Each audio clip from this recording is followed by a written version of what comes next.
नमस्कार दोस्तों, स्वागत है आप सभी का। मैं मनीष गौड, मोटिवेशन स्पीकर।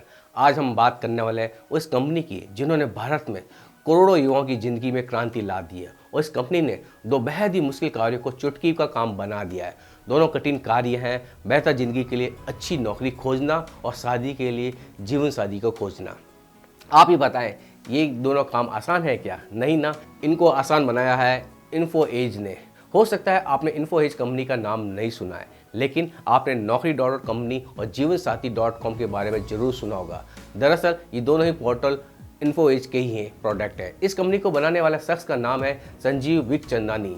उन्होंने 2020 में पद्मश्री का अवार्ड से भी नवाजा जा चुका है। संजीव बिखचंदानी का जन्म 1964 में दिल्ली में हुआ था। उनके पिता सरकारी डॉक्टर थे, उनकी माँ एक हाउसवाइफ थी। संजीव ने अपनी स्कूली पढ़ाई सेंट कोलंबिया स्कूल से की थी। संजीव बिखचंदानी का जन्म 1964 में दिल्ली में हुआ था। इनके पिता सरकारी डॉक्टर थे और इनकी माँ हाउसवाइफ थी। संजीव ने अपनी स्कूली पढ़ाई सेंट कोलंबिया स्कूल से की थी। संजीव बिखचंदानी जब पढ़ाई कर रहे थे तो उन्हें ऐसा लगता था कि उन्हें कुछ बड़ा करना चाहिए, लेकिन क्या करना है इसके बारे में उनके पास कोई आइडिया नहीं था। 1989 में उन्होंने कैंपस प्लेसमेंट इवेंट में एग्जीक्यूटिव नौकरी की जॉब मिल गई। उनकी नौकरी अच्छी चल रही थी, लेकिन उनकी भीतर तो कुछ बड़ा करने का एक इरादा था। वह उन्हें बार बार झंझोर रहा था। उन्होंने नौकरी छोड़ने से पहले अपनी पत्नी सुरभि से भी बात कर ली थी कि उन्होंने अपनी पत्नी से कहा, अब आपको आपकी सैलरी से ही घर का खर्चा चलाना होगा, क्योंकि मैं नौकरी छोड़कर अपना काम करने वाला हूँ। सुरभि भी यही चाहती थी कि वे अपना कोई बिजनेस शुरू करें। सुरभि IIM में इनके साथ पढ़ती थी। बाद में दोनों ने शादी कर ली थी। 1990 में उन्होंने अपने एक मित्र के साथ दो कंपनियों की नींव रखी। एक का नाम था इंडमार्क और दूसरी थी इन्फो एज। 3 साल साथ काम करने के बाद 1993 में दोनों पार्टनर अलग हो गए।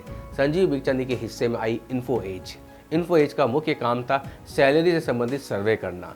चूँकि शुरुआती दिनों में कमाई इतनी नहीं थी तो बचत नहीं हो पाती थी, तो संजीव को कई संस्थानों में जाकर कोचिंग के लिए भी क्लासेस देनी पड़ी थी, और ताकि वो खुद का खर्चा निकाल सके। 1996 में अक्टूबर का महीना था। दिल्ली में IT एशिया एग्जीबिशन चल रही थी। संजीव वहां पहुंच गए। उनकी नज़र एक स्टॉल पर पड़ी जहां पर लिखा था www. संजीव इस स्टॉल के पास पहुंचे और पूछने पे पता चला कि VSNL के ईमेल अकाउंट बेचे जा रहे हैं। बस यही वो मौका था जब संजीव बिखचंदानी के दिमाग में एक आइडिया क्लिक कर गया। हालांकि उस समय भारत में केवल 14,000 इंटरनेट के यूजर थे, लेकिन उनको लगा इतने लोग काफ़ी हैं।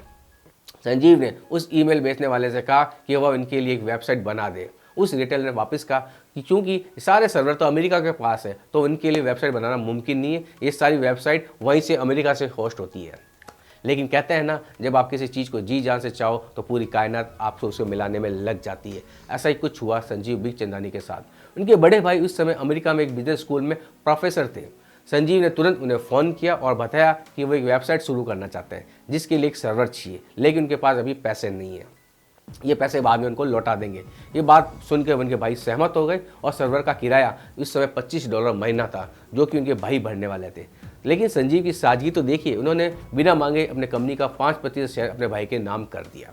अब उन्होंने नौकरी .com की शुरुआत कर दी। वेबसाइट बन गई, लेकिन लॉन्चिंग बाकी थी।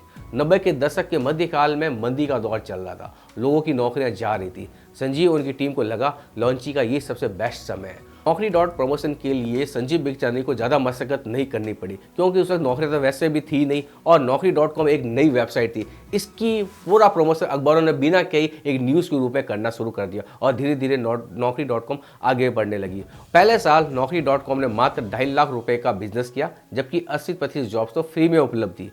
अगले साल 18 लाख का बिजनेस हुआ। सन 2006 में बॉम्बे स्टॉक एक्सचेंज में कंपनी का नाम लिस्ट हो गया और ये भारत की ऐसी पहली कंपनी बन गई जो इन्फो एज के रूप में जानी गई। इन्फो एज के बाद जीवन साथी .com शुरू हुई। जीवन साथी के अलावा इस कंपनी के पास शिक्षा.com, 99acre.com, फर्स्ट नौकरी .com जैसे पोर्टल भी है। यही नहीं, कंपनी की कई दूसरी बड़ी कंपनियों में इन्वेस्टमेंट किया है, जैसे कि जोमेटो, वैकेशन लैब्स की उन्नति, पॉलिसी बाजार इत्यादि में भी इन्फो एज का बहुत बड़ा एक शेयर शामिल है। दोस्तों, ये थी संजीव बिखचंदानी की सक्सेसफुल स्टोरी। आप भी ऐसी मोटिवेशन सक्सेस स्टोरी सुनने को मिलती रहे, इसीलिए इस चैनल को सब्सक्राइब करें, लाइक करें और ज़्यादा से ज़्यादा इस स्टोरी को अपने ग्रुप में शेयर करें। धन्यवाद।